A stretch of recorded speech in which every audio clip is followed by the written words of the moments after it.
प्रणाम। हर महीने में एक बार पूर्णिमा आती है।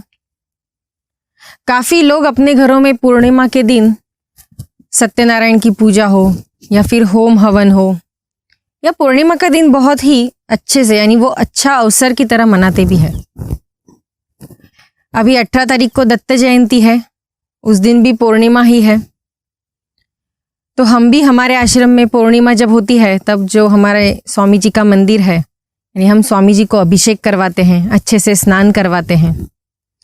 काफ़ी लोग उसमें शामिल भी होते हैं क्योंकि उस दिन हम सभी को मंदिर में प्रवेश देते हैं। अंदर स्वामी जी के पूरे मूर्ति को आप अच्छे से स्नान करवा सकते हैं, हाथ लगा सकते हैं, उनकी ऊर्जा भी ले सकते हैं। तो ऐसा हमारे यहाँ पे हमारे आश्रम में पूर्णिमा का कार्यक्रम रहता है। लेकिन काफ़ी महिलाएं मुझे ऐसा पूछती है कि पूर्णिमा की ऐसी कौन सी विशेष साधना है जो हमने करनी चाहिए हमारे घर के लिए, यानी हमारे घर में सुख शांति बनी रहे, लक्ष्मी जी का निवास रहे, घर में पॉजिटिव एनर्जी रहे, पूरे जीवन में उत्कर्ष हो हमारे, फिर मेरे पतिदेव का उत्कर्ष हो, मेरे बच्चों के लिए। ऐसे काफ़ी सवाल लोग पूछते हैं। तो आज इस एपिसोड में मैं आपको पूर्णिमा यानी 11 पूर्णिमा का एक अनुष्ठान बताने वाली हूँ। यानी हर महीने जो पूर्णिमा आती है उस दिन आपको कौन सी साधना करनी चाहिए। तो जब पूर्णिमा शुरू होती है, कभी कभी सुबह शुरू होती है पूर्णिमा, कभी दोपहर को पूर्णिमा शुरू होती है या फिर कभी कभी रात को भी पूर्णिमा शुरू होती है। तो ये जो अनुष्ठान है, ये अनुष्ठान आपको जब पूर्णिमा शुरू होती है उसके 2 घंटे के बाद आपको शुरू करना है। तो जो महिलाएं चाहती है कि घर में लक्ष्मी जी का निवास रहे, घर में सुख शांति बनी रहे, बच्चों को भी अच्छे से उनकी पढ़ाई में उसकी मदद हो, घर में वातावरण शुद्ध रहे, तो वो सारी महिलाओं के लिए ये अनुष्ठान है। जो महिलाएं विधवा है वो भी ये अनुष्ठान कर सकती है। ऐसा कुछ नहीं है कि मैं विधवा हूँ तो मैं ये नहीं कर सकती, या जो कुमारिका है जिनकी शादियाँ नहीं हुई है, ऐसी लड़कियाँ भी ये अनुष्ठान कर सकती है। तो पूर्णिमा जब लग जाती है उसके 2 घंटे बाद आपको लक्ष्मी जी की साधना करनी है। तो लक्ष्मी जी का एक बहुत ही सुंदर सा मंत्र मुझे मेरे गुरुदेव ने सिखाया हुआ था। ये अनुष्ठान मैंने खुद किया है और इसका रिजल्ट्स बहुत ही अच्छे आते हैं। जब मुझे वक्त मिलता है तब मैं हर पूर्णिमा को ये करती हूँ। तो मैं चाहती हूँ आप सब महिलाएं, पुरुष वर्ग भी है तो वो भी कर सकते हैं, ऐसे नहीं कि सिर्फ महिलाएं कर सकती है। घर में हर एक व्यक्ति ये अनुष्ठान कर सकता है।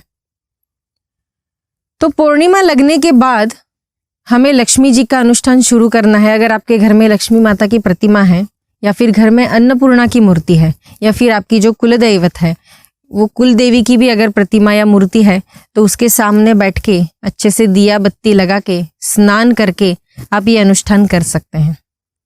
बहुत बड़ा नहीं है, छोटा ही अनुष्ठान है जो जल्दी भी हो जाता है। कुछ लोगों को समय नहीं रहता क्योंकि पूर्णिमा अलग अलग समय पे लगती है, तो वो समय पे शायद आप जॉब कर रहे हो या फिर आपका बिजनेस हो तो शायद आपको वक्त ना मिले। पर पूर्ण जो पूर्णिमा का दिन है उसमें आप ये अनुष्ठान कर सकते हैं। तो आप अच्छे से दिया बत्ती करिए, स्नान करके अच्छे से आसन लगाइए। अगर आपके पास गुलाबी रंग का वस्त्र है या फिर गुलाबी रंग का आसन है तो उसको परिधान कीजिए, वो आसन को लीजिए। हकीक की माला है तो हकीक की माला ले सकते हैं। अगर माला नहीं है तो परेशान नहीं होइएगा, आप अपने उंगलियों पे भी ये मंत्र का काउंटिंग कर सकते हैं। तो मंत्र बहुत छोटा है लेकिन बहुत ही प्रभावी है। तो मंत्र कुछ इस प्रकार है, ओम श्रीम, ओम श्रीम। श्रीम बोलते समय अच्छे से शांति से बोलिए, ओम श्रीम, ओम श्रीम, ऐसे उसका उच्चारण करना है। 108 बार ही आपको ये मंत्र जाप करना है।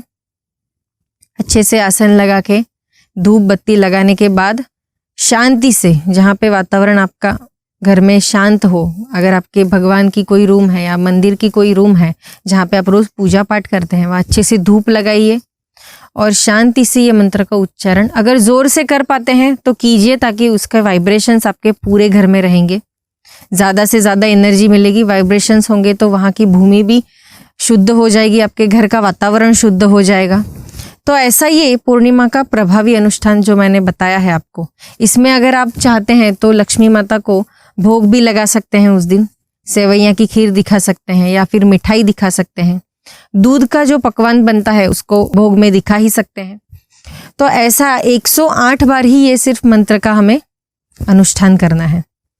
फूल अगर आपको इसमें प्राजक्त के यानी जो पारिजातक वृक्ष है उसके, या फिर मराठी में बकुल कहते हैं लेकिन हिंदी में उसे मौलश्री के अगर आपको फूल मिलते हैं तो उसके फूल आप लक्ष्मी जी को ज़रूर चढ़ाएं। अगर मौलश्री और पारिजातक के फूल आपको नहीं मिल रहे हैं तो आप जैस्मीन के फूल चढ़ा सकते हैं, जिसको हम मराठी में जासवंदी कहते हैं, गुजराती में उसको जासूद कहते हैं। तो उसके अगर आपको 21 फूल मिलते हैं या फिर 11 फूल मिलते हैं तो आप वो लक्ष्मी जी को चढ़ाइए। पूर्णिमा है तो ये 108 का जब हम मंत्र उच्चार खत्म करते हैं उसके बाद अगर आपको आपके घर में छोटा सा हवन कुंड है, अगर आपको उस दिन अगर फार आया कि मैं आज कर सकता हूँ हवन या कर सकती हूँ, तो ये मंत्र का हवन भी कीजिए। तो हवन करते समय अगर आपको मौलश्री के फल मिलते हैं, जैसे उसके फूल होते हैं वैसे उसके फल भी होते हैं, मैंने एक एपिसोड किया हुआ है मौलश्री पे, डिस्क्रिप्शन बॉक्स में आप वो देख सकते हैं, उसकी लिंक दी गई हुई है। तो उसके फल जो होते हैं उसको भी आप भोग में लगा सकते हैं या फिर हवन करते समय आप उसकी आहुति दे सकते हैं। अगर ये कोई चीज़ आपको नहीं मिल रही है तो परेशान नहीं होइएगा, हवन सामग्री जो होती है वो ले सकते हैं, या तो फिर जो घर में चावल होते हैं, जो हम पकाए हुए चावल नहीं, चावल लीजिए, उसमें थोड़ा सा गाय का घी डालिए और उसको अच्छे से मिला के, अगर गुलाब की पंखुड़ियाँ आपको मिलती है तो उसको भी डाल के आप हवन में उसका इस्तेमाल कर सकते हैं। हवन करते समय हमें ये मंत्र कैसे बोलना है? ओम श्रीम स्वाहा, ओम श्रीम स्वाहा। तो ऐसा ये पूर्णिमा का अनुष्ठान आप 11 पूर्णिमा कीजिए। कुछ महिलाओं को बीच में शायद प्रॉब्लम आ सकता है, बीच में खंड पड़ भी सकता है, तो परेशान नहीं होइएगा, जहाँ से रुक गया है वहीं से अनुष्ठान शुरू कीजिएगा।